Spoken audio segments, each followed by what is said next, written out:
I'm muted. Good morning, good afternoon, good evening from wherever you are in the world.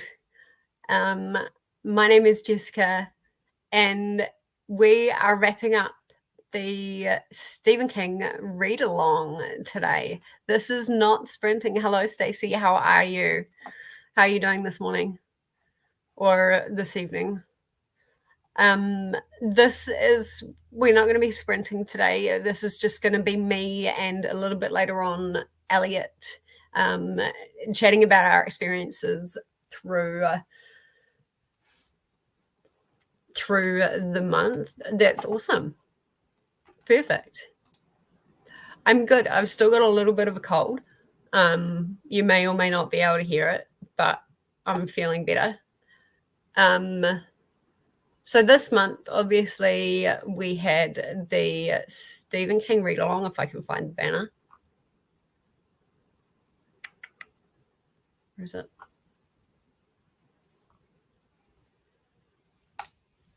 We had the Stephen King read-along. And now that it's May, I thought we'd just sit down and have a chat about how he went. I chose 4 books to read for the month for Stephen King. I was quite focused on these books, but one of them took a hell of a lot longer than I thought, and that was The Stand. Awesome.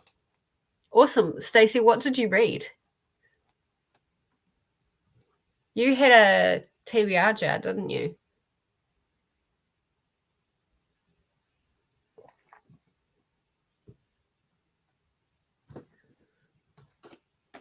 Well, I wait for that.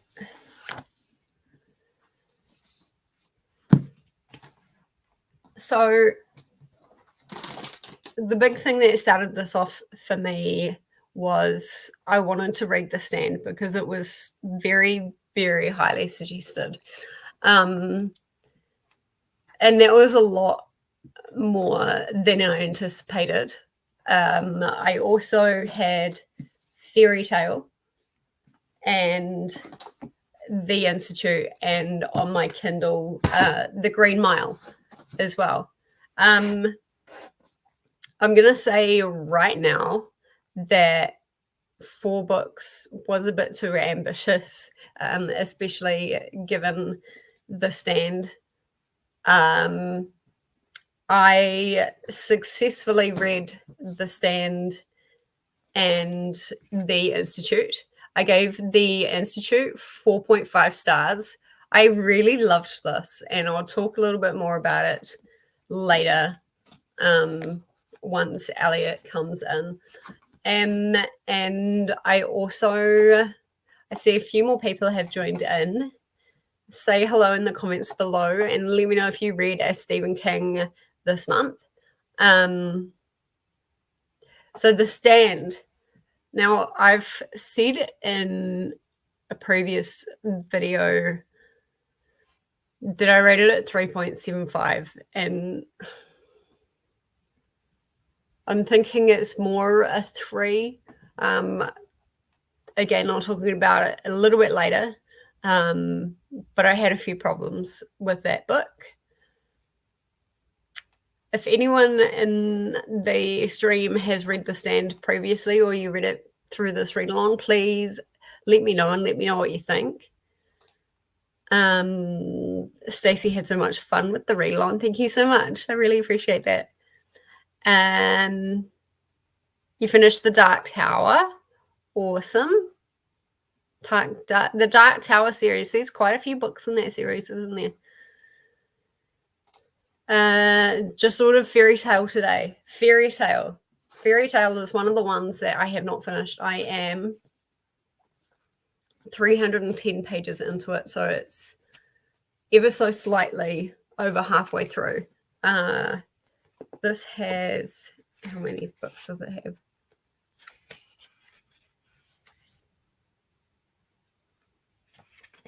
How many pages?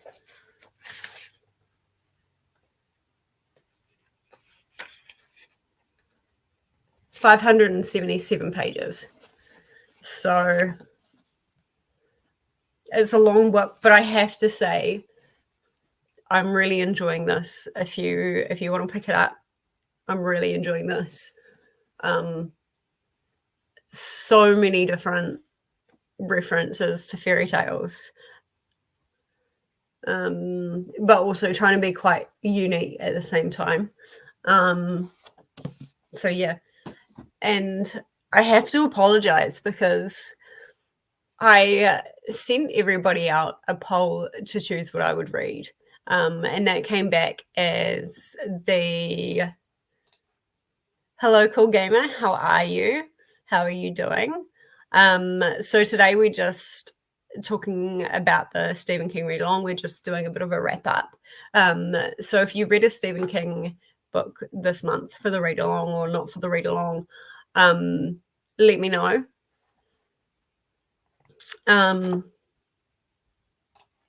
But back to the Green Mile. It was something that I started not long ago. And again, I think it was just because I spent so much time with the stand, and the stand actually sent me into a bit of a slump. So I have started it. I'm up to part 2 or book 2 in the Green Mile, so it's not actually that far into it. So I do apologize for that. So yes, just ordered Fairy Tale. Haven't read The Institute. Now, The Institute, very good. Such a stark contrast between the stand and The Institute. It was so much more succinct, but it was still really complicated.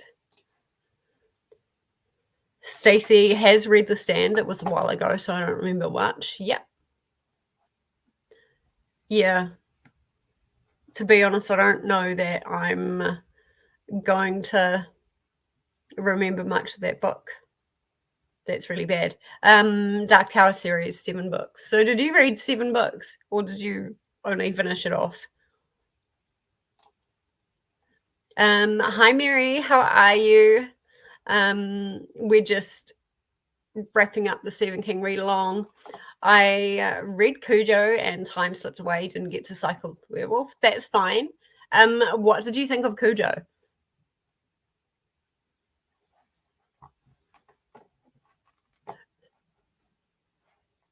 So if you just got here, I was just saying that I read The Stand, I read The Institute. I'm about halfway through Fairy Tale, and unfortunately, I'm about a quarter of the way, not even that, through The Green Mile. So we're just waiting on Elliott to arrive. But a question I have for you guys is what is your thoughts on Stephen King's writing compared to other authors like that come out nowadays? Like, is Stephen King more complicated or more complex, or do you like his writing, like that kind of thing? Let me know what you guys think about Stephen King's writing. Hello. So you gave Cujo 2.5, found King raunchy. Oh, you found Stephen King raunchy, and there were parts where I was embarrassed. Okay, interesting. I've never come across any kind of raunchy scenes or anything like that with Stephen King. So that's interesting. I certainly didn't associate him with that kind of genre. In Fairy Tale, there is mention about how Charlie kind of has a crush on one or two girls. And there's like a little bit of crash. There's a little bit of language that wouldn't maybe sit right with a lot of people today. But I think it's very on brand with I think it's very on brand with his writing, but also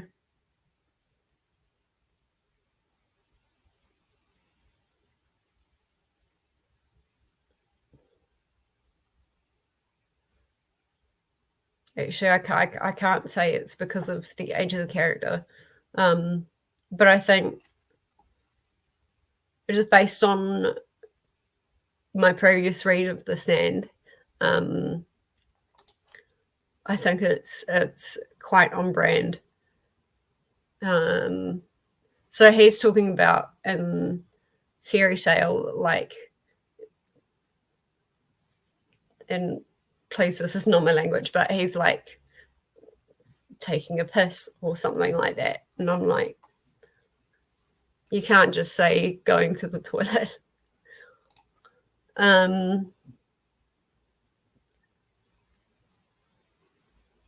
I read King as he published and would be hard pressed to recommend him. So Mary, you're not a huge fan of Stephen King?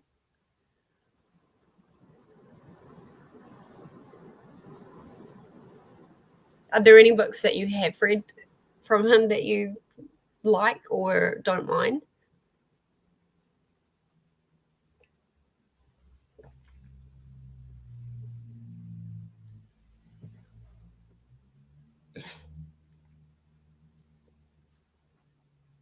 Also, please excuse my voice today. I'm still getting over a head cold. Hence the reason my streaming was cancelled a couple of days ago.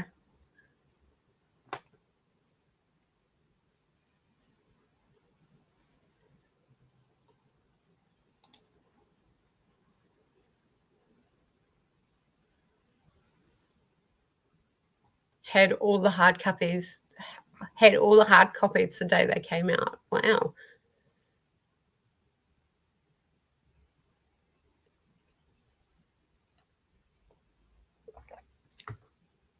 And with that, we have, if I know how to add an, oh, look, there we go. I successfully did it. Hello. Hello. How are you? Doing well. How are you? I'm good. I'm still kind of full of a head cold. Oh, no. And I've been sort of talking. I've been trying not to spoil things. Okay. So, stopped reading after insomnia. So Mary was just saying that she's had, where was it? She's had all of the hard copies of Stephen King the day that they came out. So she followed his publication. And then you picked back up around the Institute. Mary, what did you think of the Institute? Also, I literally just saw your private message, hello, pop up. I only just sent it. I was like, just in case you don't see me. I'll send a message just being like, I am here. Hello.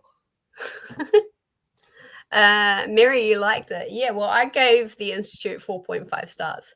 Oh, nice.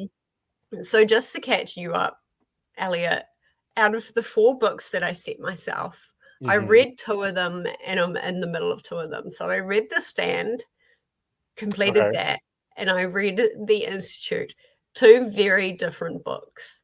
And then I'm halfway through Fairy Tale, which I'm loving. And, good.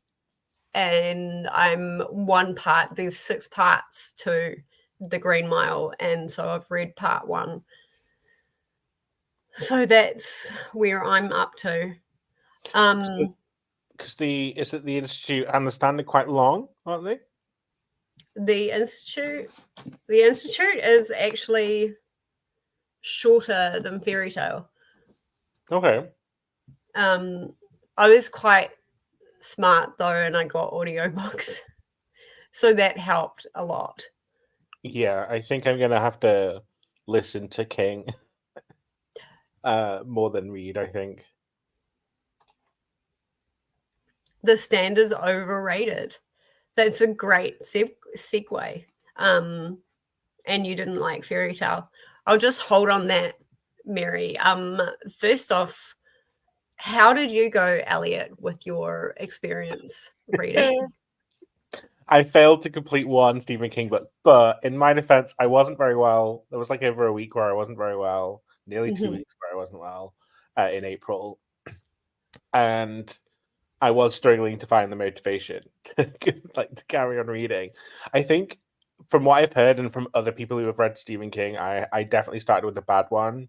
Right. I thought that Misery would be a good way in, Mm-hmm. and I think I was wrong. I've had others recommended to me to start with that seemingly are more accessible or digestible for Stephen King. Mm. Most recently, someone suggested Firestarter is a good one. I do have the audiobook for Firestarter to listen to, so maybe I will pick it up and read and listen to that, and then kind of progress from there. Um, Mm-hmm. I just found Misery a little bit. I hate the protagonist. I think kind of thinking about it more now, or like since I put it down. Yeah. I mean, I was struggling to finish book anyway in April. Like, I definitely hit a slump because I wasn't well, and then I've just been like, I just don't have the motivation to read anything. So, um, yeah, I just think the protagonist, he's just, I don't know. He's in this horrible situation, but he's also just not a very nice person. So it's hard to be kind of like, well, I do feel bad for you because you've been kidnapped by this lady who's just not quite right, Yeah. to say the least. Um, but you're also just, I don't know. He's very. There are parts where I'm just like, I get that you're kind of being tortured in a way, but you're also very whiny. He's a little bit Right. whiny, and I was a bit like, I don't know. Maybe that's just me. But I think I made it about halfway through, and then I was like, I can't read any more of this. Well, that's a good kind of effort to keep going Mm. for as long as you did. Um, so one of the questions that I had for the people that are here is, what did you think of Stephen King's writing? And there's a couple of avenues like that I want to go Hmm. through this. But just in general, what did you think of his writing or his writing style? Um, I get what people say, especially Alex from Alex Black Reads. She Mm, always says that like it's like he writes and it's like published. There's no mm, refine. There seems to be like a lack of refinement, which I think works to like 2/3 of the time. He is an excellent writer. Like, you can't. mm, I think it's he's not one of these people publishing mass market like thrillers that yeah. are could be written by Joe Block, like any old person. He has a style that you Mm, read it and go, oh, this is Stephen King. But I do think sometimes you're just kind of a bit like, oh, like some of it is a bit of a labor. You kind of reach a point where he kind of just runs on and then he kind of comes back and you're like, I didn't need these last like 5 pages if you just like of just monologuing essentially. Even if it's just all thoughts, it's just a monologue, and I'm just like, it's just that. I think that did put me off. But then the story itself, I think his idea for the story was so good. Like, I think it's so mm, he definitely can he can build suspense. So it was a bit of a minefield, to be honest, in terms of the writing. Um, yeah. that's what I found anyway. What about you? Um, so with his writing, from one point, I mean, you're right, he absolutely has a style. I think if I had to do like a blind, no cover, only reading a text, I think I could tell if there was a Stephen King, if it was a Stephen King. I think the one thing that, okay, so first off, he's always a slow read. I For think sure. I think all of his books are like, you can't read them quickly. They're not fast paced or anything like that. I mean, even even the Institute, even Fairy Tale, certainly not The Stand. Like those were like a little faster, but they were still quite slow.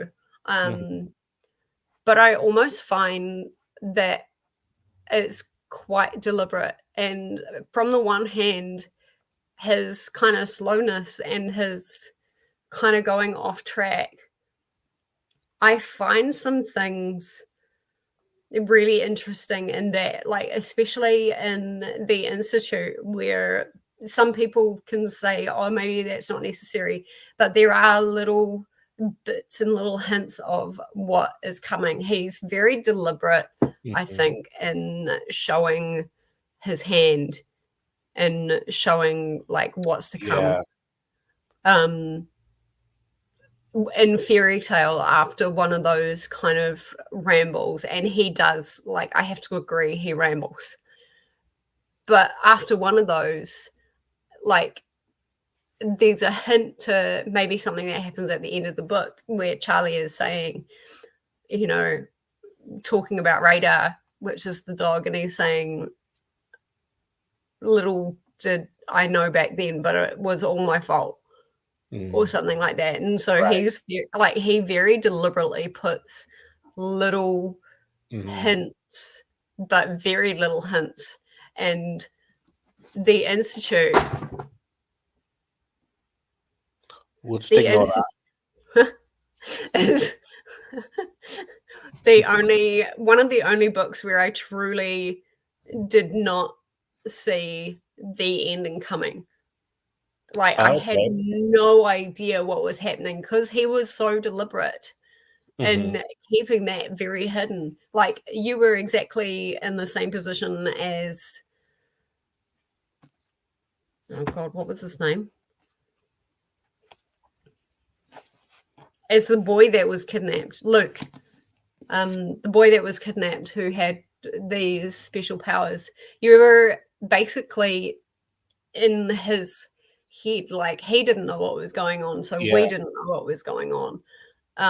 Whereas normally with a lot of writers nowadays, the surprise, the twist is so obvious from the beginning for me, or I'm able to like just theorize and piece it all together, but I couldn't with this one. And to be honest, I can't really pick what's going to happen with Fairy Tale. Apart from, I think something really bad is going to happen to the dog. Oh no, don't say that. That's the worst. Well, yeah, I definitely agree because oh my God, I can't remember his name. I've not got the book in front of me. Sorry. Let me quickly Google. What's his name? The guy, the protagonist. Paul, the novelist. Yeah. It is mainly in his head, so you're following his thoughts and his internal monologue. I found with Misery, it was like he would kind of ramble on, and then something would just happen, and it would kind of grip you, and you kind of be like, "Oh, this is an interesting development," and it would be like for the last like 10, 15 pages, there's just these little like plants of like it kind of coming. So in a way, you knew something was going to happen, and I think what I liked about Misery is that what's her name? Again, I remember really bad. Annie Wilkes. You could kind of she was so unpredictable that it did kind of put you in this position of like, oh god, at any point she could just come in and kill him. Like there was no like. I think because it was strange because it felt a little bit random, but in a good way. It was kind of like I genuinely can't predict what she's going to do next. Like I genuinely, he's trying to make sense of her as much as we are. So Mm, like that's the one thing I think I kept me turning the page initially was mm. that like she is such an interesting character in terms of the fact that she is completely, Off the you know, plot. she's insane. She's genuinely like just like lives on her own. Clearly been very secluded. Clearly probably been, had some horrible things happen in her life to make her kind of very paranoid and very kind of. It takes its time developing her uh kind of what's the word paranoia or like her Mm, oh my god, there's a specific word I'm looking for. Um, her psychosis, I guess. Like it right. takes its time, like layering it up. So then you kind of, and he's because he is a novelist, he's used to kind of figuring things out. So yeah, he's trying to work her out on what's coming, and that's why it works. But I mean, I found some of it repetitive, which I know is kind of partially the point, but it was Mm, a little bit boring in places, just because I was like, oh, it's the same thing as that's happening today, that's happening yesterday, and keeps talking about how he's addicted to these painkillers because she's like fed them to him, so he's become addicted, mm. and the whole Yeah. point is he's dependent on her now. Um, I think it's yeah. I already know one of the plot points that's coming anyway, so Mm, that did kind of ruin it for me. Although the build up to that is really slow and quite interesting. Um, See, I mean, I think I will finish it at some point. I think I just need to be in that headspace to actually sit down and read it. I think yeah. I'm not giving up on reading Stephen King, but I think I have to be in like I want to read like a suspense, mystery, slightly like horror, like thriller.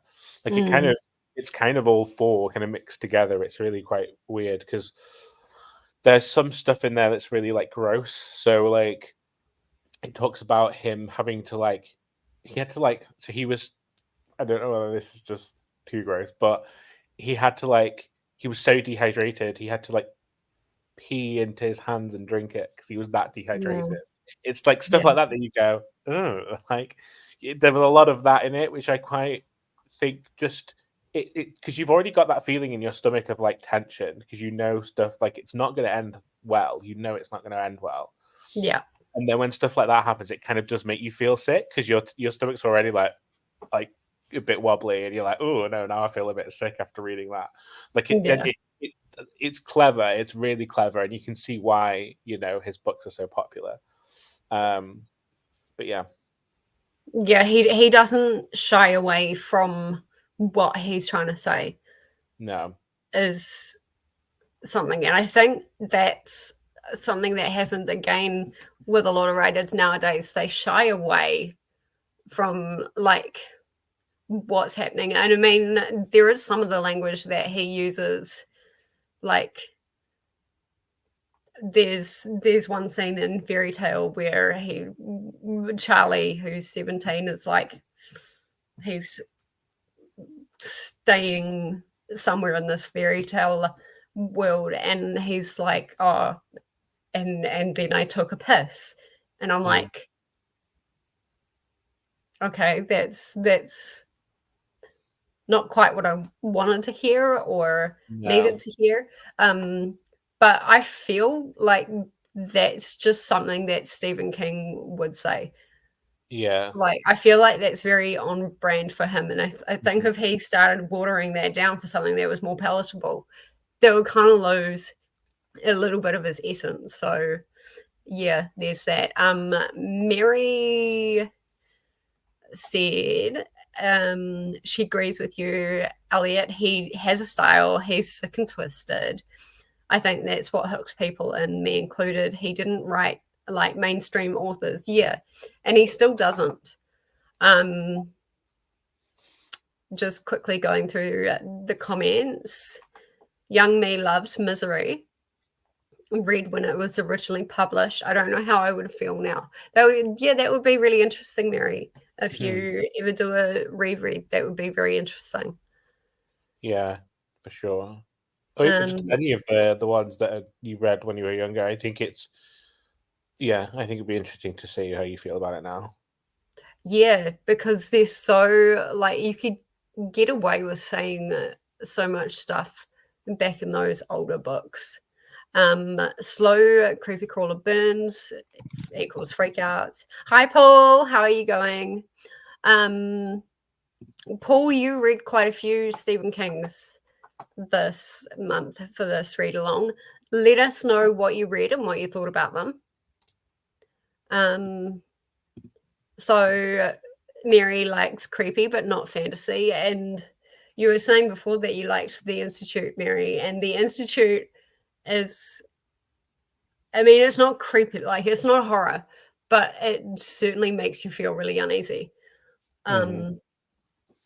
I actually think if you struggle with Misery on like a second run through, pick up The Institute and give it, I will just say, give it a couple of chapters, because the first chapter I read was a bit like boring, and I'm like, does it really need to be there?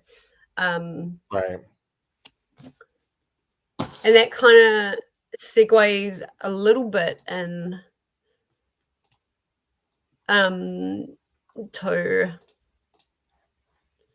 a bit of a rant. Let's talk about The Stand. So from here on in, there are going to be spoilers. So we'll say that now. That's fine. That's good. Okay, that's good.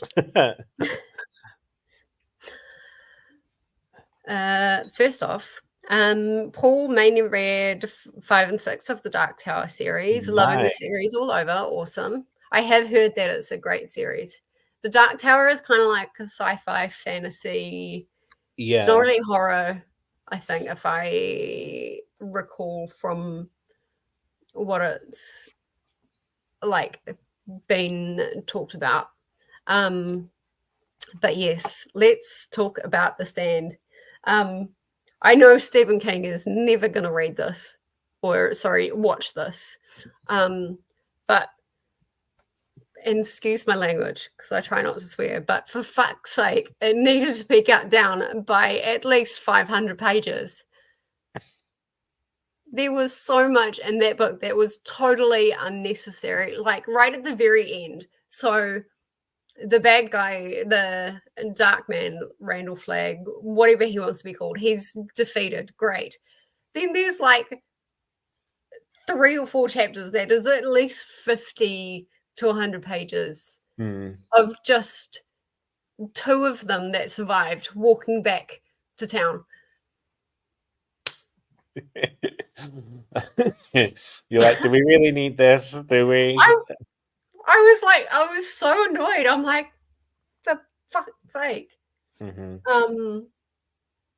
So I was like,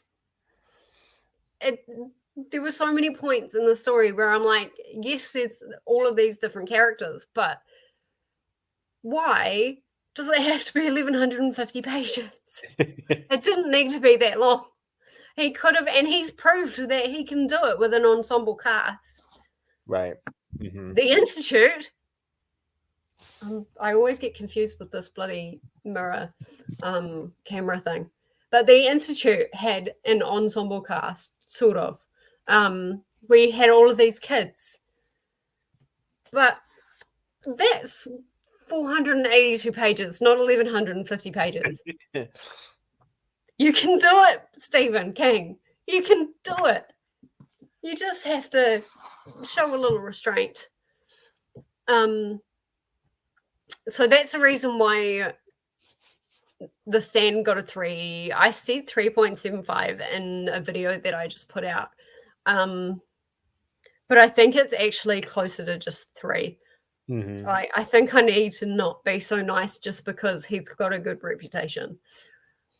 Oh no, I think one. I think you're right. He's never going to see this, but and that's also reassuring because like I think when you are, I do think obviously you are also a little bit scared because there are so many people who love his books, but I Yeah. think that like just because of somebody's name or reputation, we all have our own like reading is so personal to every Mm, single person that reads. There is no two readers exactly the same. Obviously, you can recommend books and what have you, and but there are never two people who are going to experience a book in the same way. And mm, so I think you have to hold all books to like your own standard of what you kind of want to read because you're yeah. spending your time with these characters with this plot. And I do know what you mean. Yeah, there's just like I don't know. Like, I don't know whether we're just so used to reading books where like everything's so intentional. There's no wasted time. There's no Mm, like chapters that don't tell us something more about the plot, or at least a prevalent like subplot of the book. When it's yeah. just kind of two people doing something very mundane and it doesn't feel like it relates, I think that's when we all start to kind of roll our eyes and go, "Oh, do I Yeah. have to read this? Is this actually gonna, and you, it's annoying because you want to kind of skip those chapters and then just be like, well, I don't really need to read them, but there'll be like one detail in there that you need to know for like 200 pages down the line, and you're like, Yep. yeah, And then if you skip that chapter and you get to that detail, you're like, what? What did when I did miss? when did this happen? Yeah, Yeah. yeah, Yeah. And so that's like he is very deliberate with those rants and puts those little things in there. But I think he just needs to pare back a bit. And I mhm. think that comes back to what you said about he doesn't really go through. I mean, he obviously goes through an editing process, but Yeah, like, part of me feels like he just doesn't. Part of me feels like he'll use a spell checker and yeah, like, but someone will, and he'll check his grammar and then he'll just send it to his publisher and they're like, great, slap a cover on it, let's go. Like, I yeah, feel like that's genuinely what happens. Um, and I know other people have echoed that and said that and felt the same that, there is just some stuff in the book that maybe just started out as an idea that he wanted to like explore. But most authors would be like, do you know what? That's not going anywhere, and I'm just going to cut it. Like maybe they'll mm, save it as like maybe like another idea for another book, whatever. But I think he's just like, nah, I'm just going to write 3 chapters on this, and it's just going to slot in the book, and people are just going to read it anyway. Like, yeah. yeah, So that's my major rant with yeah. the stand. The other thing, and I don't know if this is true for any of his other books, but I feel like with the stand, he was trying to write two different books. Oh, interesting. There were two very different stories, um, like very distinct. There was one with the plague, like and like everyone, almost everyone in the world, um, that was like killed and destroyed and stuff like that because of this. And then it goes on to this the story about like good and evil and like them trying to like fight each other. You've got this mother Abigail who's like God or like on God's side, and then you've got Randall Flagg who's like essentially a demon Hmm. or like it's something like that. And so they were two very just like different stories, and it's like the plague got forgotten about so he could Okay. progress that good and evil story. Um, so I don't know whether he's done that with any of his other books, maybe because that one was so long. Um, but yeah, like again, if he had cut the book down by 500 pages, like he could have integrated everything a bit better because Yeah. there was no integration. There was a little like there was a reminder that the plague had happened. Hmm. Um, but other than that, I mean, if it was meant to be a good and evil story, then the plague, like the amount of focus there was on the plague shouldn't have happened. If Right. it was supposed to be about the plague, then the amount of focus that happened with the good and evil shouldn't have happened. There needed to be more focus on the plague. So, like, yeah, there were two very distinct stories in The Stand.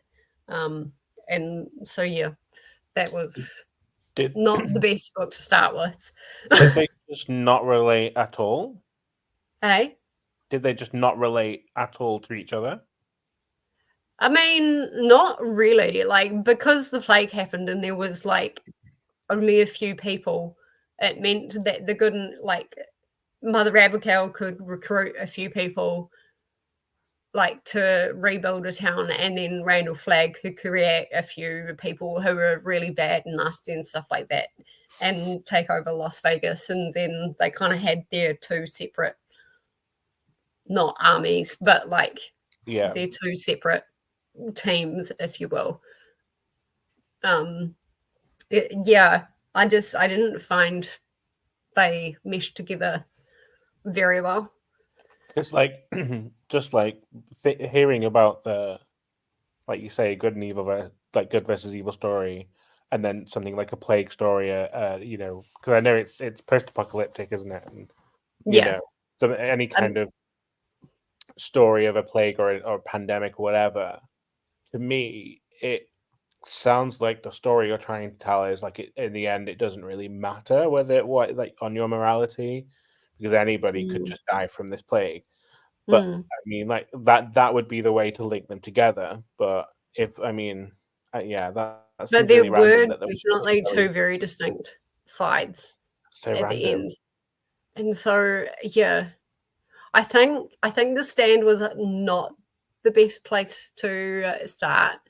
Hmm. But because it was the book that made me think of starting this read along in the first place, I was Yeah. like, I should start with it Hmm. and like finish it. And so I spent quite a lot of energy on that book, and I'm really annoyed.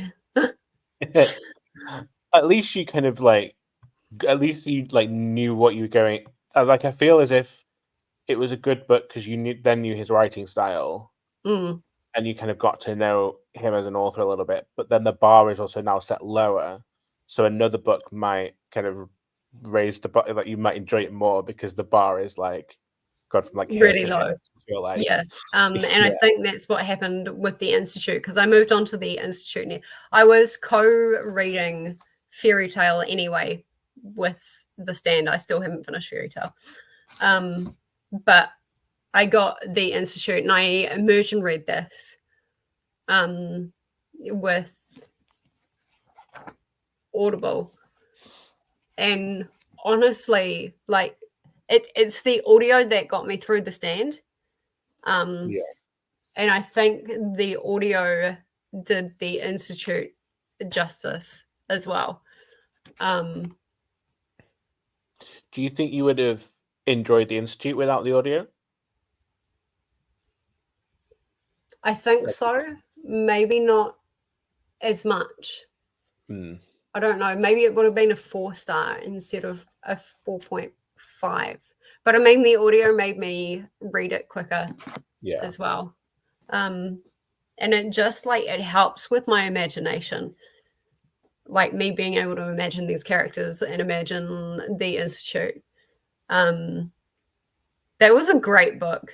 If you want to try a different Stephen King book, and I know like there's a lot of people who are like, we don't like his newer stuff. His newer stuff is like pretty bad compared to his old stuff. But I've actually found that I enjoy his newer stuff. Institute was 2019, I think. Fairy Tale was 2023. Hmm. So yeah, I'm finding I'm enjoying his newer stuff more than I'm enjoying his older stuff. Um, and I'm wondering if maybe it's because it is a bit more succinct. But there is also another issue that I have with Stephen King, and this is turning very ranty, and I'm sorry, We but love it a needs rant. to be said. There are so many, like, actually, no, even with The Stand, and that's an older book, he's trying to shove so many references time into his writing as possible.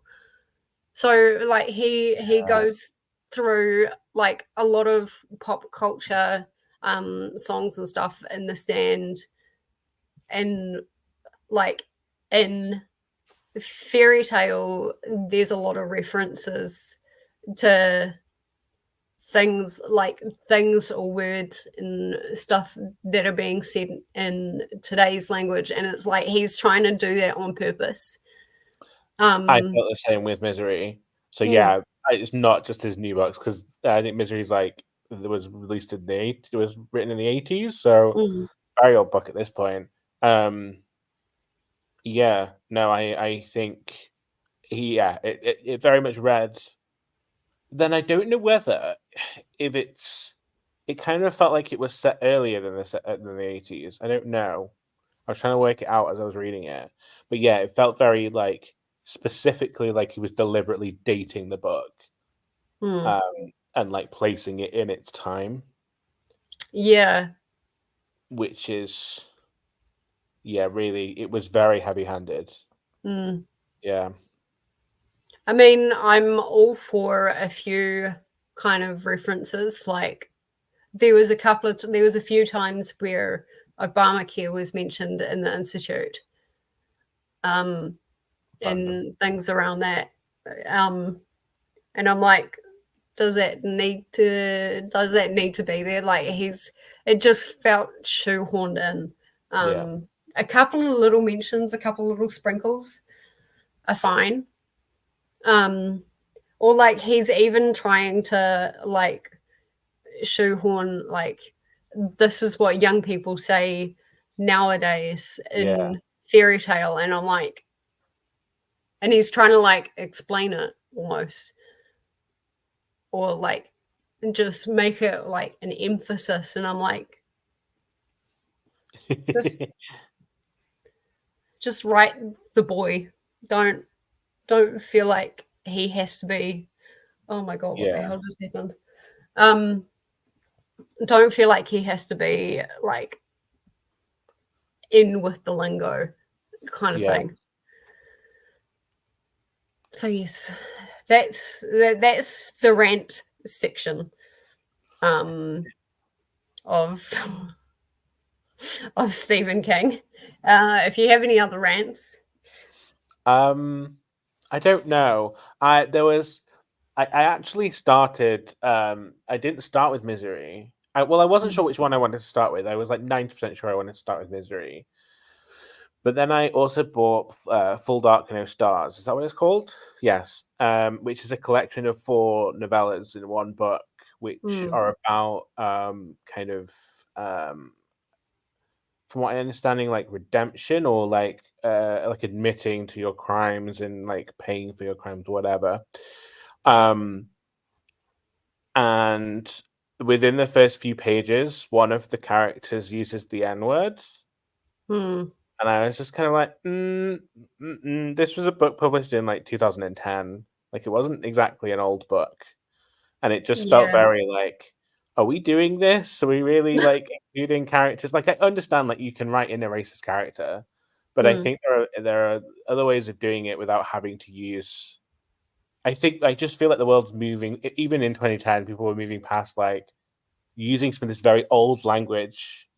I mean, people must still use it, but I feel like less and less and less and less. We're finding like this is gonna sound awful, but I think a lot of people who do say things about like marginalized groups or whatever are finding new ways to kind of show their regret, like microaggression and mm, their prejudice.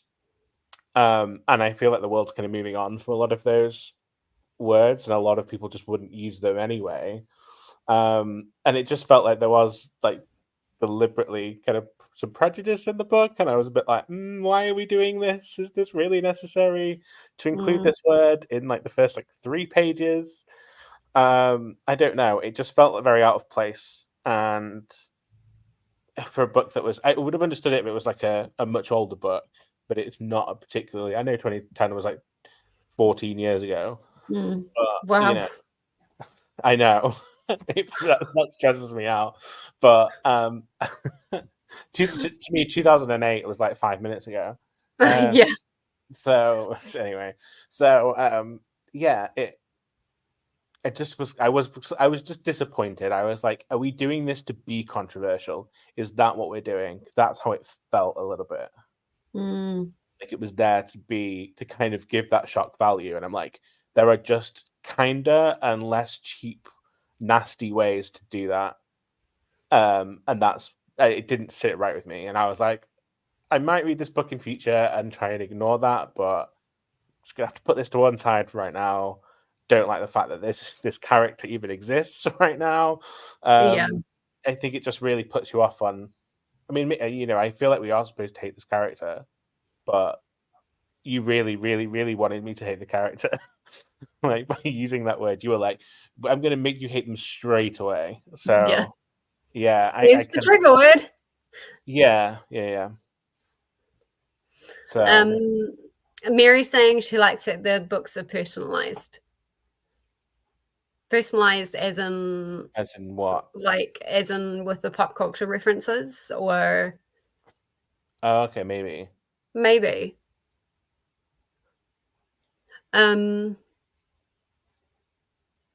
God.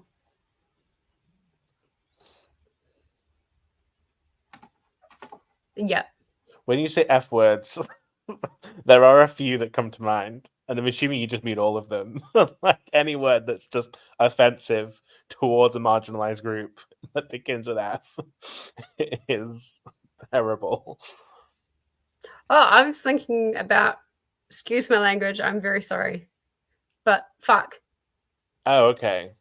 You're thinking about I like thought that's what you meant. swear Was words. is there other F words? I'm not very I'm not Uh, very in with like I don't really want to allude to any words. all right. But yeah, I can think of a few that relate to other to certain groups of people, yeah, that are very much offensive and very much intended to harm or upset them. Oh wait, I can think of one now. Yeah. I can think Mhm. of one now. I can't I can That's think of not the C word. okay. I think I Find know what it you mean. fashion. I can think of the C word. Yes, because it's Can't think of the P word. There's because we one both come from very cultures where that word is very, very much used. Um, there's P. Think of. it's I'm assuming, like, think of a cat. There's another word for a cat. I'm assuming that's what she ah means. I'm assuming that's what she means. Uh, yeah. I get what you mean. I feel like, but then I also feel like there's like, I don't mind reading a little bit of smut in books. Like I don't. Mhm. I'm not like a massive like smut reader. Not that I judge anyone that does. And I mean, if I read a romance book and there was a lot of smut in it, I'm not. That's not immediately going to make me put it down. Mm. Um, but I do kind of sit there and think, is there a good way to describe this? Like, I don't think any word you use is going to sit right with everybody. Like, I feel like somebody's going to read that and go, ew, just gonna go with it. Like, it's just a little bit cringe, like the words you use it. But Um, yeah, those words can be very off-putting. confronting. Yes. Mary was saying earlier before you got here, she read Cujo. Um, Oh, that was on my list. I do have a copy. so Mary gave it 2.5, found it raunchy, and there were parts where I was embarrassed. So that Oh, could be kind of the same kind of language, I'm assuming Mary, maybe. maybe clarify that for us, Mary. Yeah. Is that the kind of language that was in Cujo? Um, because yeah, Interesting. I had a question for you and it's just gone. Oh, that's annoying. um. Yeah. Yeah. Yeah. Okay. I Yeah. was mainly intrigued by Cujo because it was in the height of his drug addiction and he has no Mm, memory of writing the book. And I was like, I'm so intrigued by the concept of someone writing a book and genuinely just having no memory of it. And like, mm. so I wonder whether he's read it. Like, I wonder whether he just like wrote it, sent it to his editor, and was like, "Here you go, I wrote something," and then has just never read it. Like, I'm genuinely curious. Whether they read it back, and he was like, "I didn't write this. This isn't me." Like, that concept is just it's something that I find so interesting. Yeah, So I that would really be want. very interesting. Mm, Oh, that's what I was gonna say. I think with his language, with his with his language, while it's like quite crass and stuff like that, I feel like that's just who he is, and I feel like that's what sets like one thing that sets him apart. Like he doesn't hide. no. He's very confronting. I think whether he writes fantasy or horror or thriller, whatever, he's Mhm. just very confronting. Um, so yeah, while some of that may be a bit confronting, I think that's part of what makes him him. Mhm. I think audiobooks brought a different take on my thoughts. I'm uncomfortable playing an audio out loud and hearing the film. Mm, yeah, that's Yeah, I get that. understandable. That would be even more shocking, I think. Um, Yeah, I think also just like I don't think I could listen to Smut because I think it'd just be like, this is just embarrassing. Like I can't listen to this. This is just like because sometimes when I read a spicy scene in a book, I'm kind of like I feel like I'm just invading someone's personal space. yeah.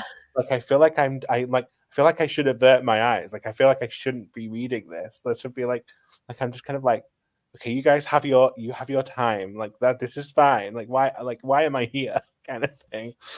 Um but I mean I'll still read it and I think sometimes it really does add to a plot. Like I genuinely feel like the because when I read Feybound, there's like two spicy scenes in Feybound, and that's it.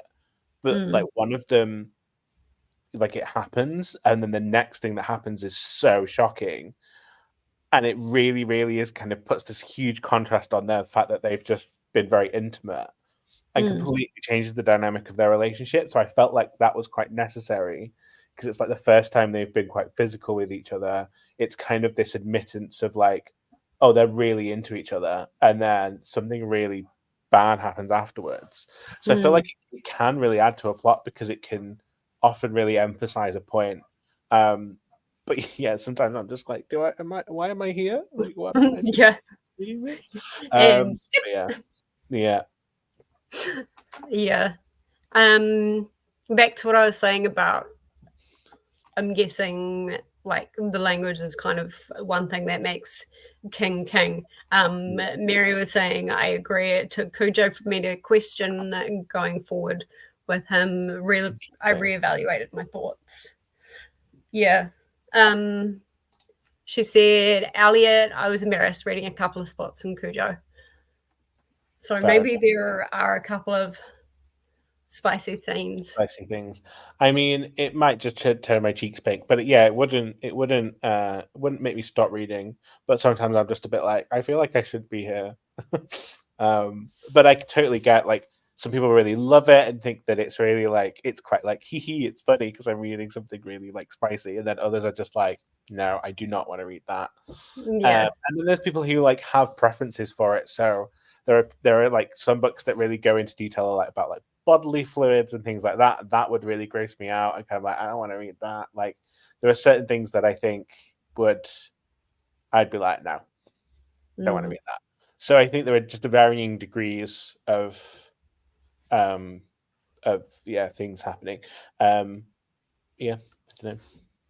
I mean, I haven't read Cujo, but I think one thing that I am appreciating and finding quite refreshing about Stephen King is the fact that there is a lack of romance in these books. Because if you look at a lot of books nowadays, and even like I've read interviews or seen interviews with authors like saying that people won't get published unless there's a romance Yeah, somewhere in the plot. And it's like everything is so heavy on there being a romance in the plot. Whereas I find it quite refreshing with Stephen King that there has been a lack so far of any romance, maybe apart from Cujo. there is. Um, I mean, it's so interesting though because I feel there are so many books that I think a lot of people turn around and criticize and go, "Well, I loved the fantasy, but why did the characters end up at the end together at the end? Like, what was the mm, point?" Like, I read a book earlier this year. I think it's called by Leslie. I want to say it's Leslie Walton. The Price Guide to the Occult is what it's called, and it was just one of those books where like it was a fantasy book and like everything but the kitchen sink has been thrown at this book, and for like a 300-page book it was just too much, and I was like, what? And then I was reading through it and like she falls for like the moody mysterious emo boy, of course she does. mm, um and it's just kind of like, do we don't need this. Like I like the one thing that made me finish that book is her best friend, the character of the best friend, because she was so funny and like just one of those characters that you're like, I want you to be my friend. Like you are just yeah. like, I wish this person existed because you're just so funny. And I would have loved it if it was just about like the two girls and their friendship. Like I genuinely feel like books need relationships. Like I feel like you can't just have Mm, a character who doesn't have any. I feel like what makes people redeeming is that they have people that they are close to. Like we relate to characters through a lot of their relationships, but it doesn't have mm, to be romantic. And I yeah. think that's what bugs me is that I'm like, I don't need the just two random characters just stuck together at the end. It doesn't add value. It just doesn't do anything.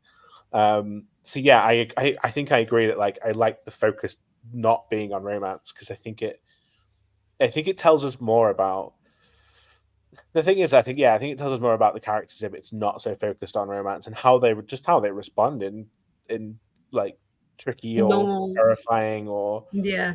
yeah or fantastical or strange circumstances. However they respond to those things is interesting. So Yeah. without like, because it's always like, oh, I'm responding to this thing that just happened, but I'm also thinking about the person I'm in love with and how they would respond. I'm like, I don't care about that person. I care about how you respond. So yeah, I completely agree. Like I think I like that there was a lack of, I mean, not that you'd find it in Misery anyway, but like, Yeah. I was happy that it wasn't just a romance. You know what I mean? Yeah. It's quite refreshing. I mean, there was a little bit of romance in The Stand because there are a few couples that kind of got together. Um, but like in the Institute, there's like it's very glossed over that there was a couple that got together. It was just mentioned and that was Mhm. it. There was no focus on it whatsoever. Um, and in Fairy Tale, the only thing about romance, Charlie is kind of missing a girl in his high school.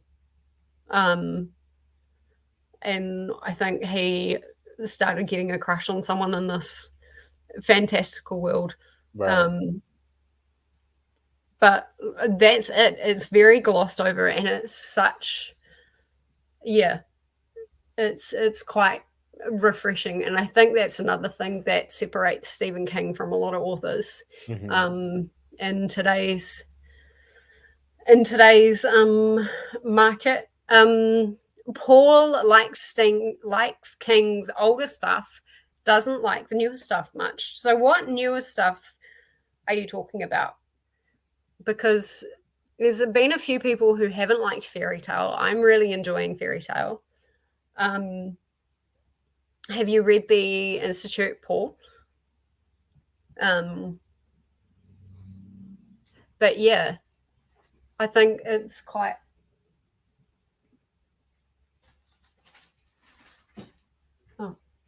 I think it's quite interesting.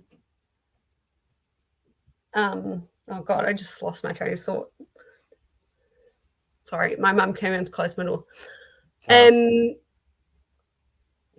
What was I saying? People don't like the new stuff. You're enjoying Mm, Fairy Tale. I think you're just asking Paul what he's read. yeah. No, I think it's quite interesting how a lot of people don't like his newer stuff.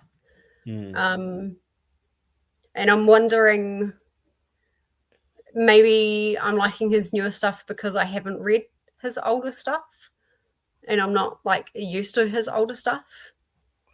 Also, I want to know, like, for those people who have kind of followed through his books, what is the difference? What do you feel like? Is it a case that like he's just Where's he, the is it just that we think now he's kind of, again, no offense, Stephen King, but maybe is he like past his prime now? He's kind of just like, or is he just publishing any old nonsense? Is that how you feel, or is it that like, is it like a fatigue thing? Like, do you think there's just so this? It's like we're so saturated with Stephen King books that it feels um different? Do you think that like the market's just very different and the readership is different, and that's why now it's some like the stuff he's publishing is so yeah, again, different from his original stuff. I'm really intrigued by, because like you say, I see this a lot where a lot of the people who've been reading King for years just don't get along with it now. um so Paul said he sobered up and got rid of his demons. I love that response. He was only good when he was snorting coke. That's literally the response. Like, that was his best days. Just like, I I mean, I have to admit, my he really doesn't write horror like he did. mm, Yeah. And I think as far as horror is concerned, like you really do have to be a little bit, I do. excuse my language, but fucked up Yeah. in order to write really good. I mean, some of my best writing is like when my mental health has gone down the toilet. Oh, Um, 100%. so that does make for great writing. Oh yeah, Um, like I write poetry, and I'm like, my best writing is like when something really terrible has happened or I'm feeling really depressed, and I'm like, this yes. is like yeah, it's 100% like, yeah.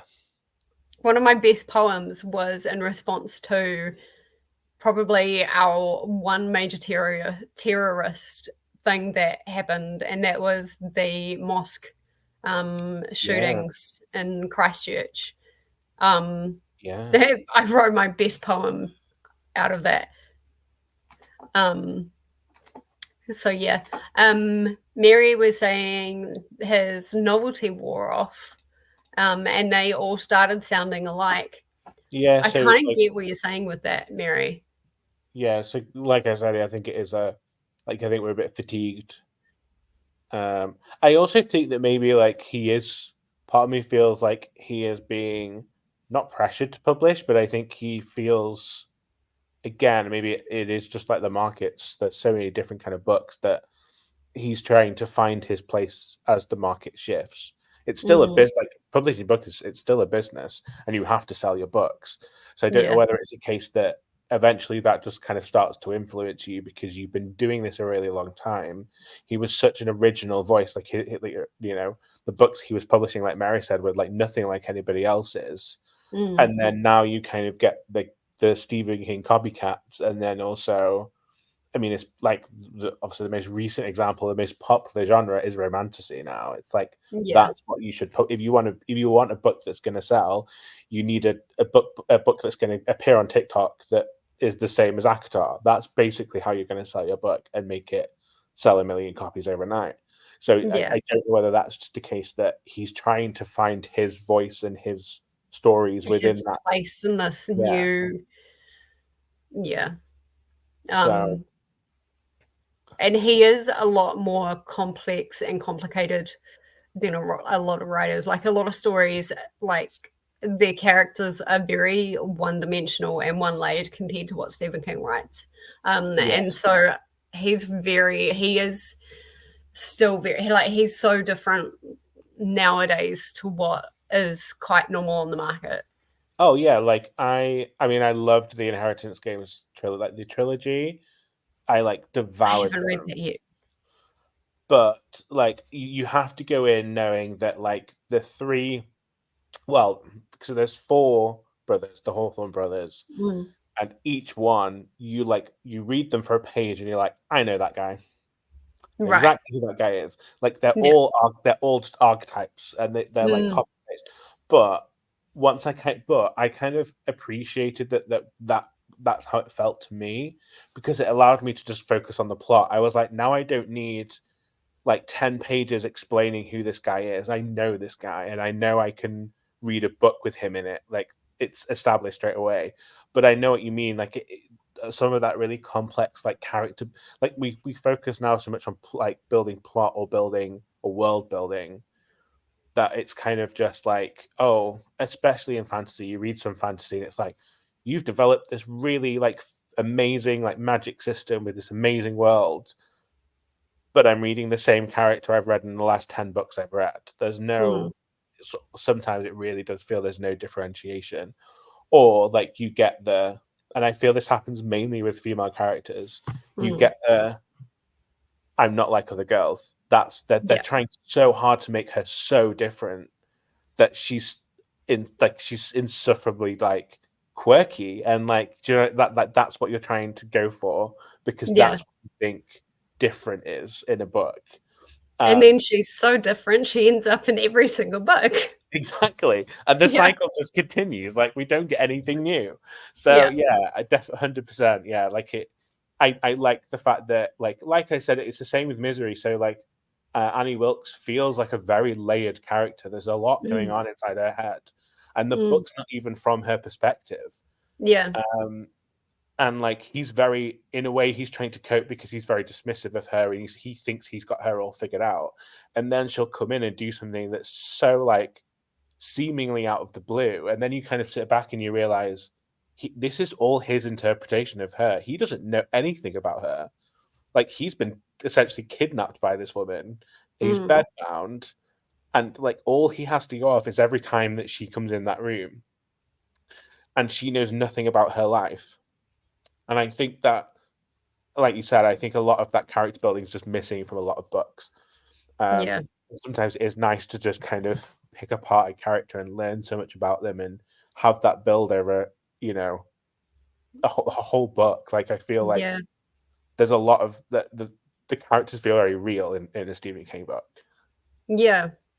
The characters feel very real, and I love his world building as well. I mean, part of the reason why the Institute got such a high, and spoilers incoming, by the way, like this is an absolute spoiler.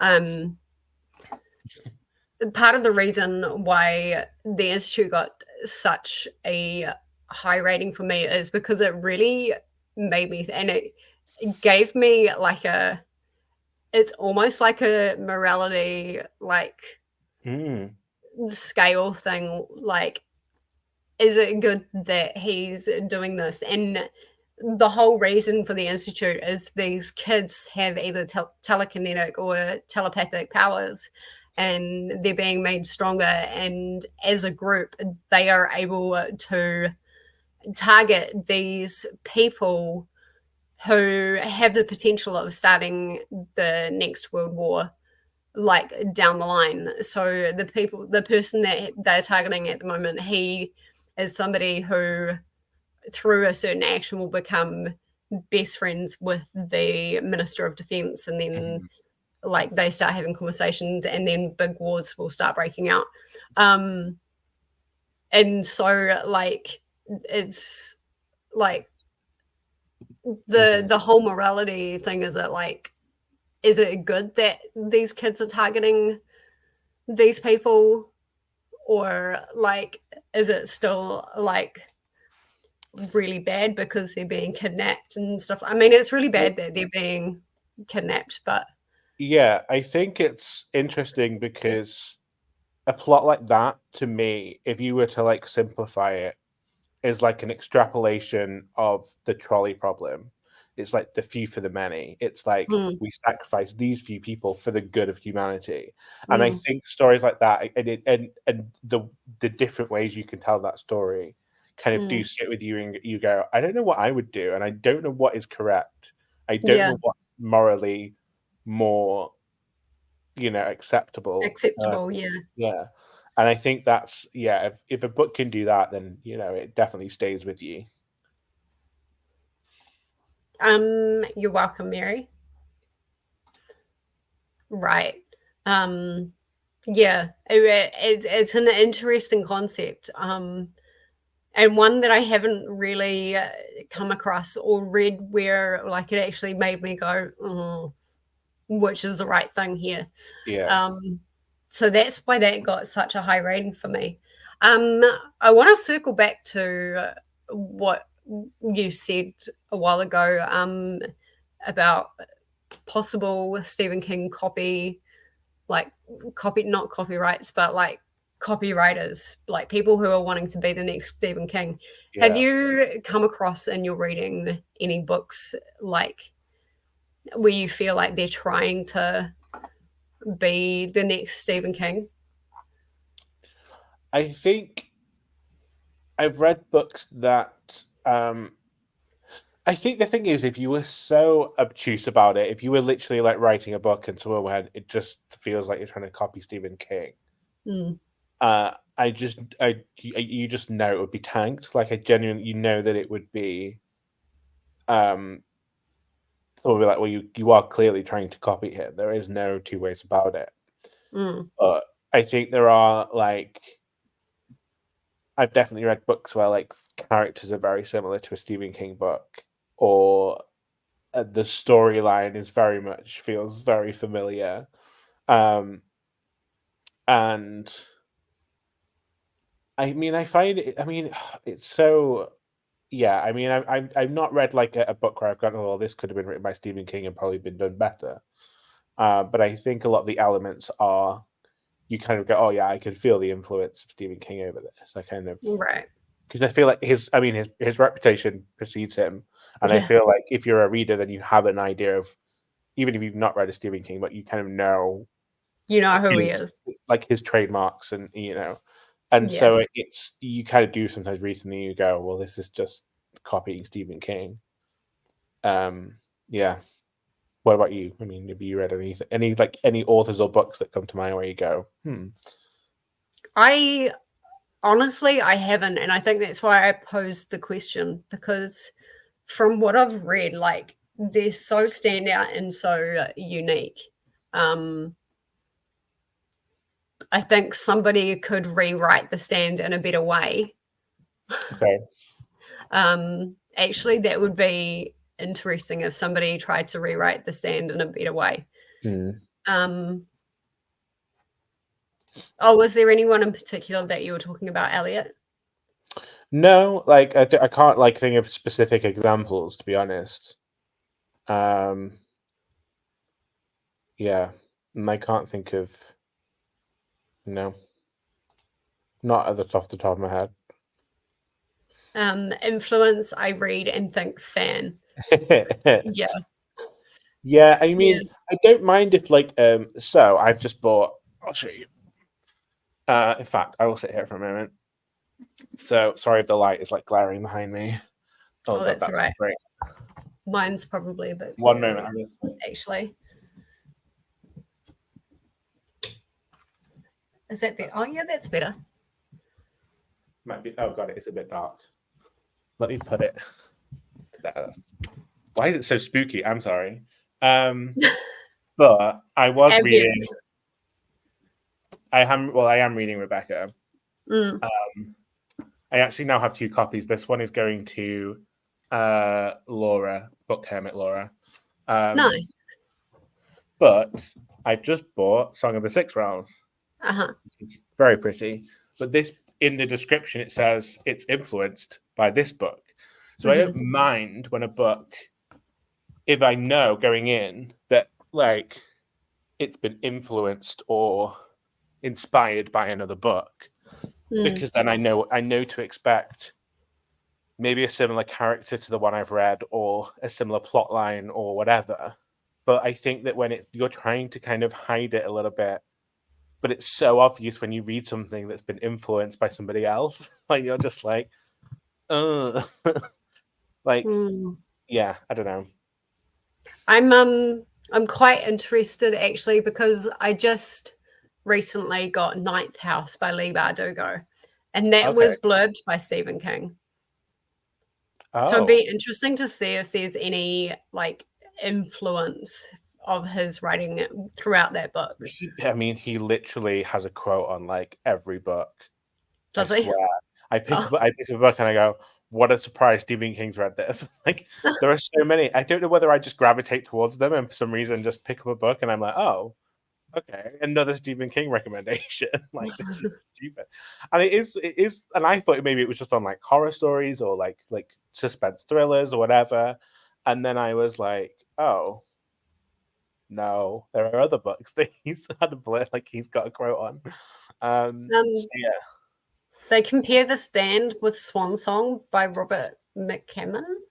Okay, I'm gonna start that. Have you read both, Paul? Have you read both? Mary saying she loves Swan Song. Um,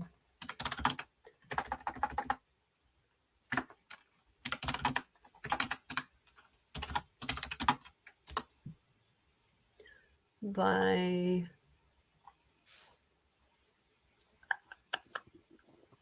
uh, by who? By who? By who?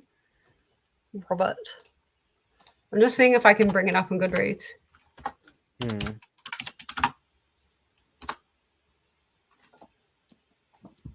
Oh, there we go. It's got a decent star rating, 4.3.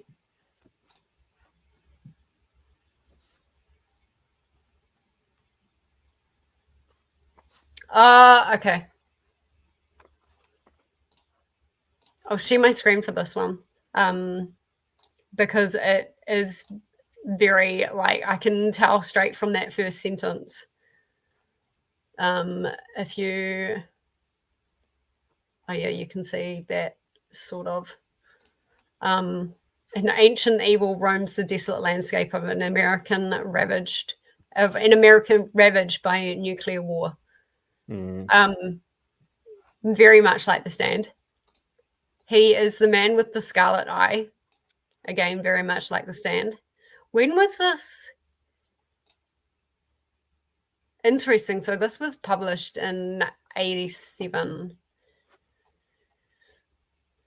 When was The Stand published?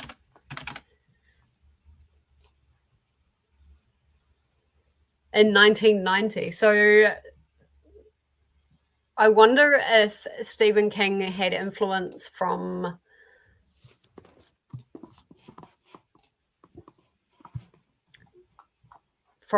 Swan Song because it was out at a different it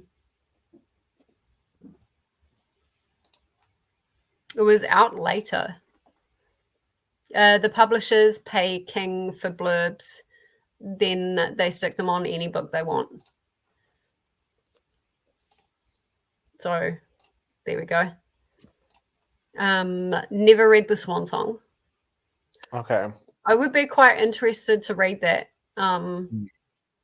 It's another very long book. It's 956 pages.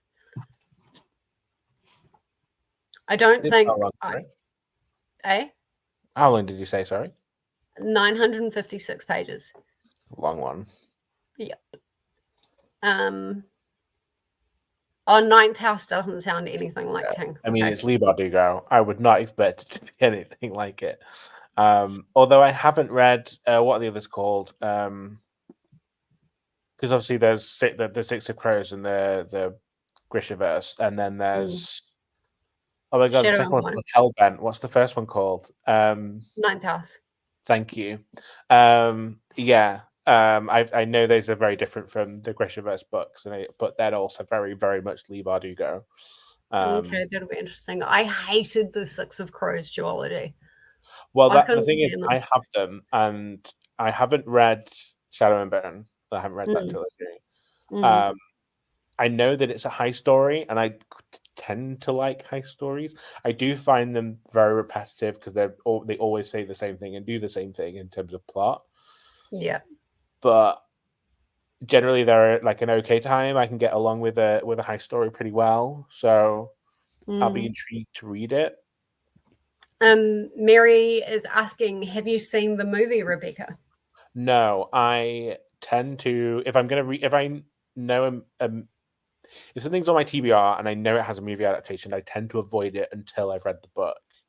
Hmm. If I happen upon a film and I watch it and then I'm like, oh, I want to read the book, then I mean, I'm not gonna cry over it. But yeah, if I know there's a film or another adaptation of like something like Rebecca, um, then I tend to avoid it. What I will say is I love Daphne du Maurier's writing. It's so beautiful, Mm, and it's a lot of metaphor, which can, for a lot of authors, feel very flowery. But with her, it feels intentional. right. It feels intentional. It feels like she's telling a lot of the story through metaphor, and it's so well written. Mm, I'm loving it so much. I haven't picked it up in a week, but I am loving it, and it's oh my god, I can't wait to. There was three reasons I wanted to read it, and I'm so glad that I did. One of them was because of that book that I bought. mm, Um, Another was because it's mentioned in another one of my favorite books. In fact, probably my favorite contemporary fiction book that I've ever read, which I mm. read last year, which is called The Reading List. Okay.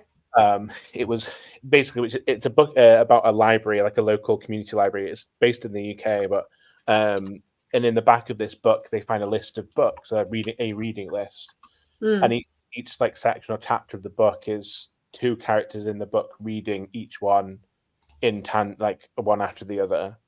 And I just loved the book so much, and there was one part that really made me cry, but like it just as a story in general, it was so good. Um, but Rebecca is one of those books. And the third reason is because of Taylor Swift, because she has a song called "Tolerate It," which is on the Evermore album, mm-hmm, which is entirely inspired by that song and from the perspective of the protagonist, which in Rebecca doesn't have a name. She doesn't. You never learn her name because Rebecca is the oh my god, what's his name? The guy's ex wife, and she's died. So mm. she's constantly being compared to Rebecca. Um, so yeah, it's such a beautifully written book, and I ended up buying a bundle of her books. So now I have two copies of Rebecca, which is why the other one's Yeah. going to Laura. But yeah, Interesting. that was a Um, very long rant. I do apologize about random when stuff. when we while we're on the topic of movies, have you seen any Stephen King adaptations? I've probably seen about five different adaptations of Carrie, including the original Carrie. I Mm-hmm. love that story. I think like, it's such a good story. Does it make you want to It, read the book? I don't know because I feel like I just know it too well. I don't know whether I Mm. just fly through it, which is good. And Waterstones have a beautiful, like, cloth bound 20th anniversary edition. Not 20th? It can't be 20th. Must be more than that. Anyway, um, they have that at the moment, but it's like £20 and like too expensive. And it's quite a short book. It's not long, um, and I don't know whether I would just fly through it because I know the story so well. But I love the Harry was published in 74. 50th. 50th, yeah. Gosh, yeah. I don't know why I said 20th and where I got that from. Um, but yeah, I love the story of Carrie. I think it's such a good. It's kind of like a coming of age story meets an adult fairy tale, and that's why I Mm. like it because it's Mm. literally it's sort of it's told like a fairy tale, but very much very dark themes and very Yeah. obviously there's like the witchcraft element to it as well, which is really interesting. Mm. But yeah, no, I love the story of Carrie. So yeah, I've seen a lot of Carrie adaptations. I've seen The Shining, but I don't remember it very well. Mm-hmm. And it's not one that I particularly enjoyed. I remember the bathroom scene with like the lady who's the corpse. Nicolas Cage. Yeah, that was gross. Not Nicolas Cage. What's his name? Yeah, Jack I mean, Nicholson. thank you. Yeah, I so I have seen The Shining, but not for a while. And Mm. anything else? I'm trying to think if there's any others. I do want to watch Misery because I do want to see Kathy Bates play Annie Wilkes. I think she'd be brilliant. So you haven't seen that yet? No, but I will probably watch it. I'm googling other When you were adaptations. reading Misery, could you imagine Kathy Oh, Bates? 100%. Like one, if you've watched any of American Horror Story with her in it, Yes. she can play the cuckoo character really well. Yeah. Like she like 100%. I was like, yeah, this is Kathy Bates playing this character. There was no one else in my head. Yeah. Yeah. What about you? I I have watched Carrie, and I was Mhm. like, I didn't want to pick up Carrie based on watching that. Um, Really? yeah, I, it wasn't really my thing. I don't know. Maybe I just didn't pick up the right adaptation of it. Okay. Um, what else have I watched? I've watched The Shining, and Mhm. I think that needs to be remastered or remade or something like that. But I'm quite hesitant about saying that because that can really Mhm. like ruin a franchise. Yeah. And then the other one that I've seen, and it's one of my favorite horror movies, but it's like impossible to find anywhere. Um, and it's something that Stephen King wrote as like a screenplay or something along those lines, and that was Rose Red. All right. Um, and it was like a 4-hour movie or something like that about Wow. like these psychics who go into this mansion, and it was based off the Winchester house, and it actually like the character in there was named Sarah Winchester, like the legend of one of the characters was named Sarah Winchester. And Mhm. so he found a lot of influence with the Winchester house, which is an actual house that you can go. Yeah, yeah. Um, and the story behind that is like you could go down a corridor and like you just keep getting lost. It was like a maze, and then like halls would keep switching, and like you'd you'd go into a door thinking you're going into a dining room, Mhm. and you'd come out in a I don't know a bathroom or something like that. Right. And like it was incredibly haunted. And I tell you what, like the twist of the story, I did not see coming from a mile away. Yeah. Um, but that was one of my favorite Stephen King adaptations, and I thought he actually wrote it as a book, but he didn't. It was Oh, just the interesting. screenplay, and it Right. was really interesting. So, I've also seen The Stand, the TV, Right. Yeah. and Stephen King's really interesting with his movies and stuff like that. He inserts himself somewhere into his movies. Definitely. Yeah. So, like in The Stand, there's a picture of an old person's home, and Stephen King is sitting like with these old people and Mother Abigail. Um, with Rose Red, he turns up as a pizza delivery guy and has a line. Um, I think I've seen a clip of that, actually. Like the clip where he's turned up. Don't know what the cat's doing. Um, I'm sorry, I'm also looking at a list of his adaptations. So I always forget that Shawshank Redemption is also one of his books. I always forget. yes, and The Uh, Green Mile.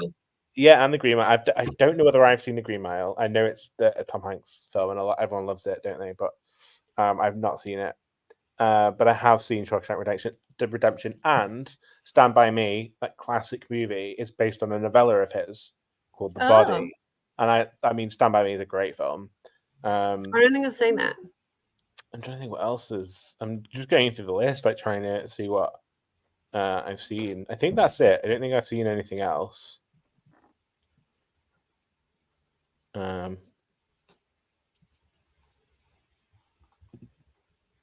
Also, no doubt, Paul, The Shining is a better book than any of the movies. Yeah, I don't think The Shining has aged very well as far as the movie is concerned. Right, yeah.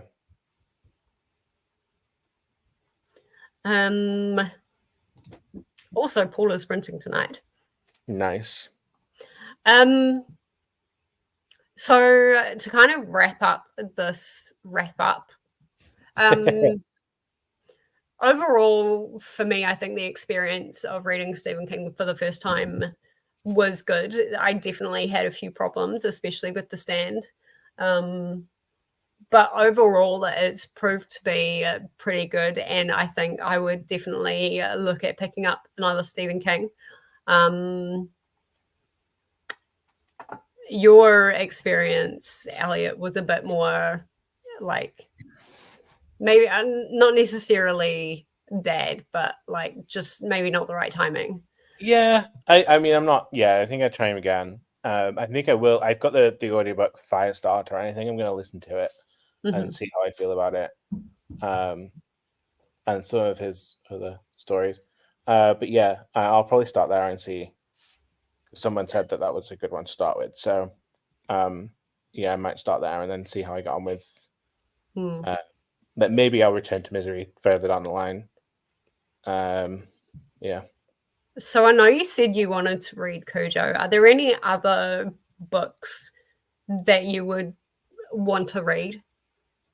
I do want to read The Outsider because that's more of like, from what I understand, more of a classic kind of what we would call a thriller rather than like a suspense thriller, which is quite interesting. So I want to read that. I think I would read The Institute, but again, I think it would be probably further down the line because it's a very long book. Maybe once you've forgotten that I spoiled the entire plot for you. Yes. Well, again, I don't really mind things like that, but yeah, I will probably leave it a while. And anything else? I mean, there's so many of his books. Again, I mean, I do want to read Salem's Lot. That was one that did intrigue me. I want to read that as well. And Pet Sematary. That was the other one. Yeah, I kind of, those are ones that were intriguing me. I don't have any desire to read it. I think what else. Yeah, I think that's it. I'm just again looking at lists of books and movies and things. So yeah, I think those are I'd say Pet Sematary is one high up on the list. Yeah, probably some of the longer ones I think would be on the lower, like further down the line once I've kind of got used to reading him. Yeah. I think for me, I mean, obviously I want to finish Fairy Tale and The Green Mile, but I'm really interested in, I've got that copy of the Bachman books now, that rarer copy. And so I'm really interested to read Rage. Purely because like he pulled it from publication. Like you can still buy the Bachman books, but you can't buy it with Rage in it. I remember you saying this when we did a live stream a few weeks ago, and I was like, oh, that's interesting that's now been pulled. I would love to see or hear your thoughts on that and what you think of it, and do you think it should have been pulled, and it was the right thing to do? Yeah. I mean, it's not Rage that contributed wholly to these kids, doing all of these school shootings and stuff like that. But yeah, it was found in a lot of these kids' possession. And so Stephen King was like, he just felt like it was the right thing to do. And so just out of curiosity, like the whole curiosity kills the cat, I really want to read it. Yeah, I mean, for a similar reason, isn't it? That song "Pumped Up Kicks" by Foster the People. They don't play that on radio pretty much anymore because of Really? like it being about it's about school shootings from the perspective of like the gunmen. So Is it? it's yeah. So this really like upbeat like popular song. It's about like mass shooting. um, What? yeah, I did. Did you not know that? I thought everybody knew No, this. That's yeah. Go and look at the lyrics because you will be I like, will. oh, okay. I'm um, thinking of some of the one yeah, like thing that I remember, like "You Better Run, Baby Run."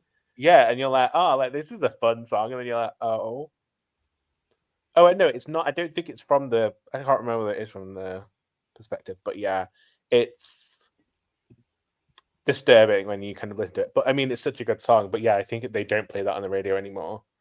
The more you know. I've heard it a few times in New Zealand. Oh yeah, I think I've heard it here, but I think in America it's kind of like you don't play that on the radio. Oh my gosh. You learn something new every day. Mm-hmm. Okay. Well, I think that's all I had as far as talking about the month and things like that. Mm-hmm. Is there anything else that you want to add before we No, I don't finish? think so. I mean, are you gonna take a break from Stephen King now? Are you gonna? I mean, obviously you're gonna finish Fairy Tale. Yeah. Um, but I mean, do you plan on like carrying on, or are you gonna take a break, read something maybe a bit lighter? Um, I'm gonna finish and the Green Mile, but I'm not gonna rush myself. I Mhm. think half the thing that put me in such a slump was I rushed through I rushed through the institute and I rushed through So, the stand, yeah, and like I got in a real bad slump where I couldn't read for a few days, and then I also had Pokemon, which is a year-long readathon, but it ended up being a lot busier that month than I anticipated because there was a whole Earth Day mini round. And you had to read like all of these different books as a yeah, team. I remember seeing that. Yeah, Yeah. And it ended up being a lot busier.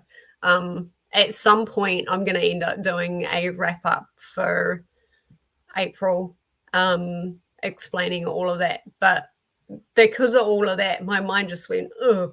And I think that's why I didn't hurry into picking Fairy Tale up again. Mhm. I think I just needed a bit of a reset.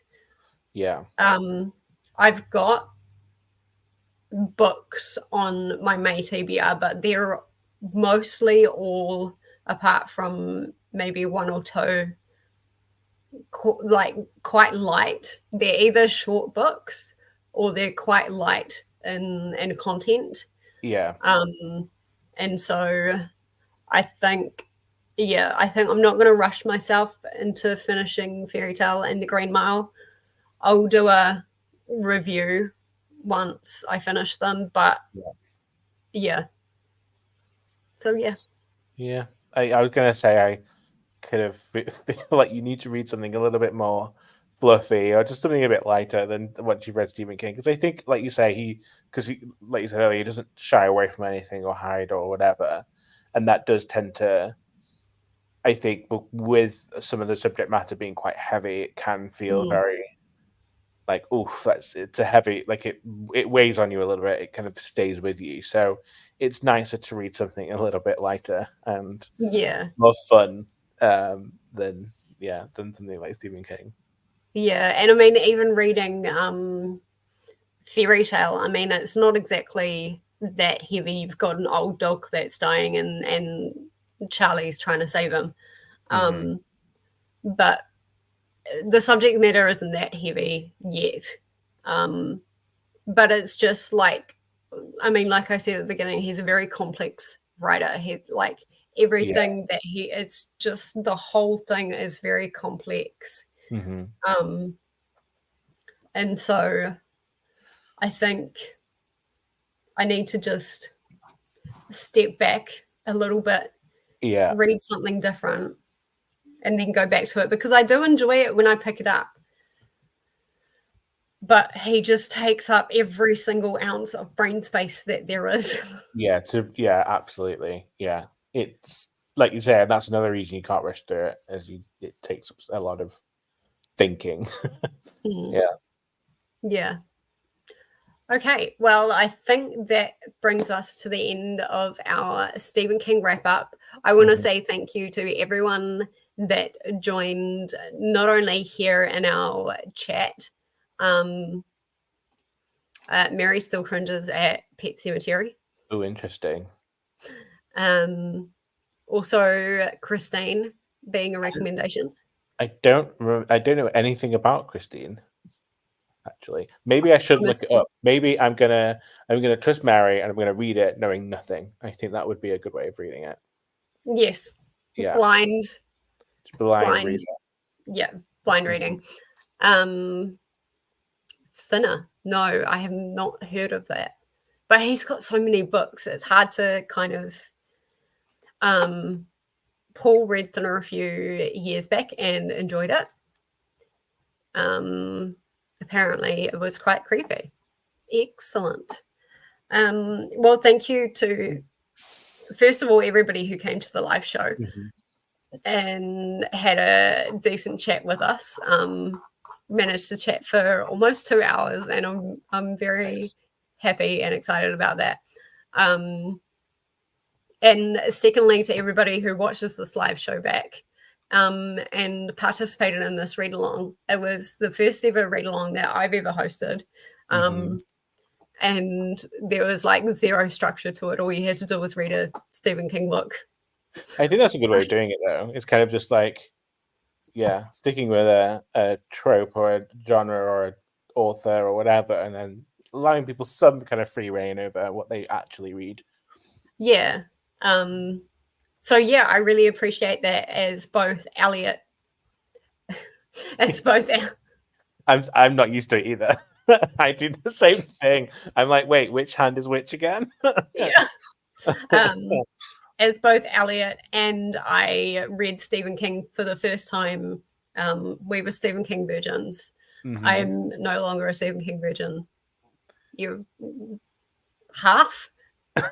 I would say half. I literally read half of Misery, so yeah, I would probably say that's accurate.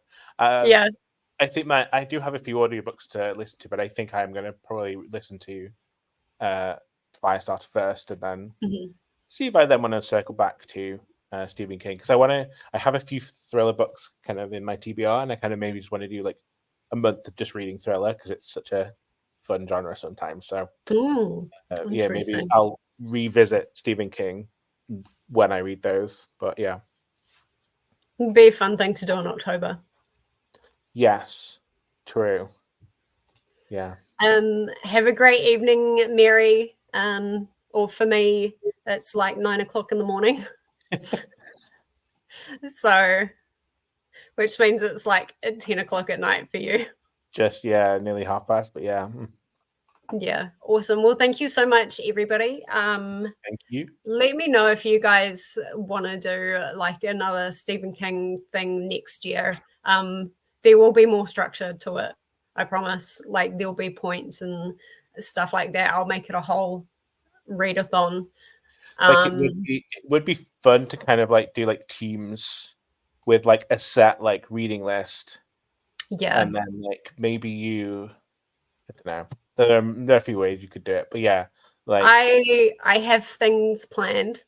Okay. I just I know like as well, and Alex has said this, that you are a planner. Like you plan things. You don't do things like you're just not here. You don't just turn up. You plan. So like I know you're the cogs are turning already. Yeah, the cogs are turning. The thing is like I can have a great idea, and it is a great idea. Just tooting my own horn a little bit, but getting it on paper and getting it to a point where it's actually presentable is another thing. Fair. Okay. Yeah. That's why I have to plan. And plan very early. If I can manage to get it for October, I'll do it in October because I want to do like a big thing for my birthday because I'll be 33 this year for my birthday, and that's in October. And so I want to do a big thing in October. If I can do it in October, then Stephen King will definitely be. I'm thinking we could do something because I'm 30 in October, so we could do we could do something then. That would be fun. Yeah. Amazing. So yeah, I have something that I'm hoping will be ready for October, but if it's not, I'll do it again in April. Right. Yeah, that's a good plan. So yeah, it won't be just Stephen King. Okay. Just so you Put it guys know, like, Mhm. spoiler alert, it won't be just Stephen King. However, I can make it so Stephen King gets more points. Interesting. You We'll intrigue see. me. Yes, we'll see. Okay, and with that spoiler alert, I think we are going Yeah. to leave it there. Thank you so much for joining me, Elliott. I really Yes, it appreciate was it. fun. It was fun. Yeah, Yeah. absolutely. And thank you to everybody. Have a good day or night from wherever you are in the world. And I will see you next time. Bye.